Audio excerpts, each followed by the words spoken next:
नमस्ते मला. नमस्ते. तर बघा, आज आपण इतिहास जो विषय आहे त्यामधला जो घटक पाहणार आहोत आहे सविनय कायदेभंग चळवळ. आता मला सांगा, सविनय कायदेभंग चळवळ कोणत्या साली सुरू झाली? माहिती का तुम्हाला? अंदाज सांगा. बरं ठीक आहे. सविनय कायदेभंग चळवळीमध्ये हेतू कोणता होता? त्याविषयी काय माहिती का? बरं, एक मी चित्र आणलेलं आहे. ते कशात असेल चित्र? ओळखा. कोण दिसते यामध्ये? महात्मा गांधी. हा, महात्मा गांधी दिसतंय. कुठे चालले ते? हा, अगदी छान. हा, अगदी छान. हे चित्र आहे ते काय आहे? मिठाचा सत्याग्रह गांधीजींनी केला त्यावेळेचं चित्र आहे. हा, कोणत्या साली मिठाचा सत्याग्रह केला?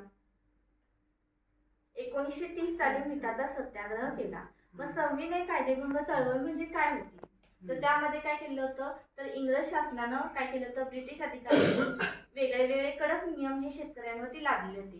म्हणजे शेत सारा डबल गोळा करणे, बुडवला तर पुन्हा दंड करणे, त्यांना मारणे, त्यानंतर मिठावरती कर लागलेला होता. नंतर परदेशी जे कपडे होते त्यांना म्हणजे जास्त मागणी दिलेली होती आणि स्वदेशी कपडे आपले खपतच नव्हते. असे वेगळे वेगळे जे काय होते. त्यानंतर पुन्हा जे सैनिक जे म्हणून भरती झाले होते त्यांच्यावर अत्याचार केले जात होते. ह्या सगळ्या 11 अशा काय होत्या ज्या घटना होत्या किंवा गोष्टी होत्या त्यांना विरोध करण्यासाठी काय केलं होतं, सविनय कायदेभंग चळवळ उभा केली होती. आणि त्यातला पहिला टप्पा जो कोणता होता तर तो होता मिठाचा सत्याग्रह. आता त्याच्यामध्ये महात्मा गांधी हे तुम्हाला दिसतंय. तर महात्मा गांधींच्या विषयी काय माहिती सांगू शकाल तुम्ही? ऐकून माहित असेल सांगा. त्यांचे पूर्ण नाव मोहनदास करमचंद गांधी. हा, छान, अगदी छान. आणि त्यांनी कोणता नारा दिलेला होता? कोण सांगितलं? हा, सांगा. चले जा हा नारा दिलेला होता. हा, चले जा आंदोलन केलेलं 1900 कोणत्या साली?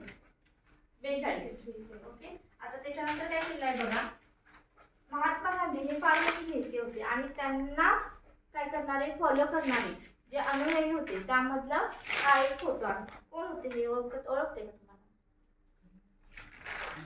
त्यांचं नाव आहे खान अब्दुल गफ्फार खान. त्यांनी काय केलेलं होतं बघा, तर त्यांनी संघटना स्थापन केली.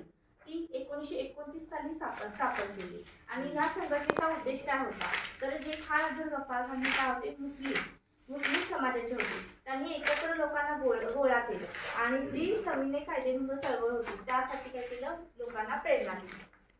त्यामध्ये सहभागी होण्यासाठी काय केलं, लोकांना प्रोत्साहन दिलं. आणि मग पुन्हा काय केलेलं आहे, त्यांनी महात्मा गांधींना ते मानत होते एक नेता म्हणून, एक आदर्श नेता म्हणून.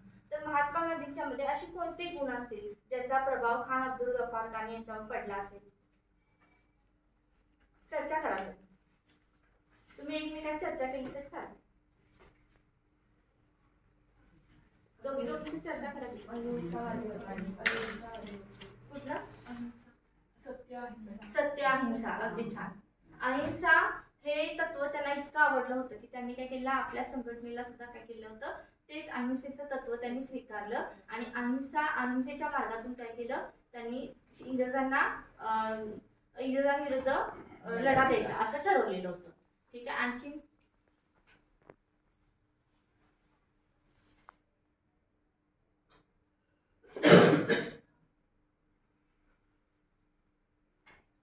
एकच नेतृत्वाचा गुण अहिंसा.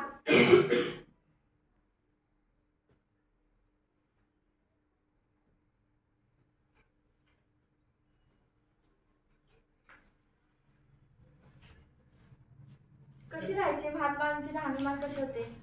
साधे राहणी आणि उच्च विचारसरणी. त्यामुळेच लोकांना ते काय झालं, प्रभावित झालं की बाबा हा व्यक्ती इतका मोठा बाहेरच्या देशातून शिकून आलेला आहे तरी सुद्धा काय कसा वागतोय, एकदम साधं वागतोय आणि हा भारतात म्हणजे ह्याला चांगल्या पद्धतीचे राहणीमान बाहेरच्या देशात मिळू शकते, परंतु ह्या गरीब आणि भारतीय लोकांसाठी काहीतरी करायला लागलाय जे काय भारतीयांच्या भल्याचा आहे. हा एक दृष्टिकोन त्यांना काय होता, आवडलेला होता आणि त्यांनी तो गुण काय केलेला आहे, आत्मसात केलेला आहे. मग नेतृत्व कौशल्यामध्ये असेच गुण लागतात जे काय होतात, लोकांना भावतात आणि लोक मग तुम्हाला काय करतात, पाठिंबा देतात. ठीक आहे.